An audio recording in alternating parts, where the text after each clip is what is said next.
dia fanomezavany TAF FP Maserchi amin'izao maraina izao ary fiadanany tompony eo amin'ny Madagasikara. Ny voalohany teny dia ny fialan-tsiny satria raha tokony ho izy dia tokony nandefa enregistrement zany hoe pasteur Soufy Kamamoniaso amin'izao famaranana ny jobily izao fa noho ny antony teknika dia tsy tanteraka izany dia maminarina aloha andray fitenenana fohy isolo-tena anay Covid eto Frantsa fa ihany koa Covid avy any Madagasikara. Teny nampitondraina moa miaraka ezahanao tanterahina araka ny tokony manome izay tilo ambarana tsirairay avy.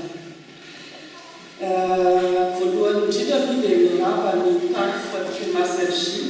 amin'izao fatratrarana faha-telopolo taona izao araka ny toriteny antsika teo dia ny tompony mandamina ny mitantana amin'ny fiainan'ny TAF FP Maserchi nandamina izay telopolo taona izay dia samina lehibe mitombo tokoa zany ary mbola mitondra ny firapetsoako ny tantanany telopolo taona didana rehetra manaraka izy izay fa miaraka faminavao nandritra ny telopolo taona lasa mbola miaraka aminao koa amin'ny telopolo taona rehetra ho avy sy izay fotoana rehetra mbola anirany anareo anambakany sitrapony sy ny teny eo eto amin'izao tontolo izao. Ny fisaorana manaraka dia fisaorana ihany koa ny TAF sy ny pasteur ny grand fiangonana namaly ampitiavana ny andro izay nataonay tamin'ny anaran'ny Covid amin'ny fankalazana ny jobily pasteur Soufy zany tamin'ny Atiapika ny Madagasikara moa zany efa manao ny jobily na tao amin'ny fiangonana fitiavana fa ihany koa nanao azy teto Frantsa dia nanao namarizany amin'izany ary misaotra indrindranareo amin'ny fitiavana reo izay tsy nanadinonareo azy tamin'ny izay nateto amin'ny TAF FP Maserchi azy dia Andriamanitra ny amaly fitiavanareo ary misaorana ny oentina avy amin'ny pasteur Soufy Mbatsa dia ny fahatsiarovana azy tamin'izao jobily izao ny nanomezanareo azy koa ny anjara toriteny tamin'ny 7 novembre izay nafahany